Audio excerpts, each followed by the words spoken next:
तो दोस्तों आज भारत के एक्सपोर्ट को लेकर एक बहुत ही बड़ी और अहम खबर निकल के सामने आई है और इस खबर के आने के पश्चात से भारत सरकार बहुत ही ज्यादा सख्ते में आ चुकी है और भारत अब अपने एक्सपोर्ट के ऊपर अलर्ट मोड पर चल रहा है। दरअसल दोस्तों हुआ क्या कि आज मिंट की तरफ से एक आर्टिकल जारी किया गया है जिसके माध्यम से ऐसी जानकारी दी गई है कि जब से 13 मई से हमने गेहूं के एक्सपोर्ट पर बैन लगाया है तब से हमारे आटे का एक्सपोर्ट अचानक से बहुत ही ज्यादा बढ़ गया है। और इसके बारे में मैंने आपको पहले भी वीडियो बनाकर बताया था कि हमारे आटे ने सारे रिकॉर्ड तोड़ डाले हैं। और दोस्तों यह जो आटा है वो मिडिल ईस्ट के कुछ देशों के अंतर्गत जाता है, जहां पर मिडिल ईस्ट के जो देश भारत के गेहूं एक्सपोर्ट के बैन से भारत का गेहूं नहीं खरीद पा रहे थे वो अब भारत का आटा खरीद रहे थे। और दोस्तों इससे भारत के आटा व्यापारियों को दबाकर मुनाफा हो रहा था। परंतु दोस्तों आज जो खबर निकल के सामने आई है उसने सभी को चौंका दिया है। और स्क्रीन पर आप सभी एक स्क्रीनशॉट देखिए जिसके माध्यम से ऐसी जानकारी निकल के सामने आई है कि अब भारत सरकार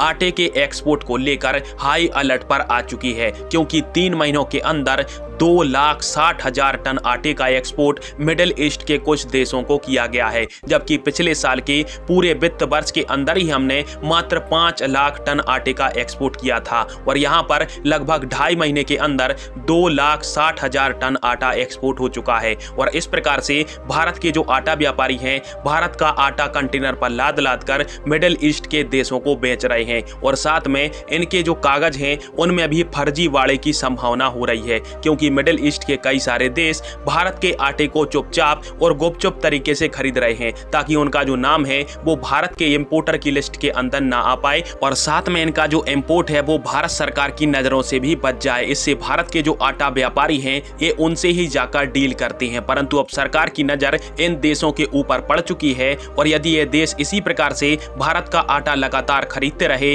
तो भारत ने जो गेहूं के एक्सपोर्ट पर बैन लगाया है वो बुरी तरीका से फेल हो जाएगा और गेहूं के बाद गेहूं आटे के रूप में भारत से निकलता ही चला जाएगा और भारत के अंदर जो गेहूं और आटे के दाम हैं वो आसमान को छूने लगेंगे। साथ में भारत सरकार अपने हिसाब से भी जिन देशों को जरूरत है उन देशों को आटा और गेहूं नहीं दे पाएगी। और दोस्तों बस इसी कारण से भारत सरकार अब ऐसा नियम लाने जा रही है कि अब जब भी किसी भी देश को आटे का एक्सपोर्ट किया जाएगा तो सबसे पहले उस शिपमेंट के सारे कागजात चेक किए जाएंगे और उसके बाद में भारत सरकार फैसला लेगी कि इस देश को आटा देना है या फिर नहीं। और यदि ऐसा ही चलता रहा तो आगे चलकर आटे के एक्सपोर्ट पर भी बैन लगेगा। खैर दोस्तों आप सभी के इस टॉपिक पर क्या राय है और क्या इन मिडिल ईस्ट के देशों को भारत को आटे का एक्सपोर्ट करना चाहिए या फिर नहीं, कमेंट बॉक्स में फिर अवश्य दीजिएगा। वीडियो देखने के लिए धन्यवाद। जय हिंद, वंदे मातरम।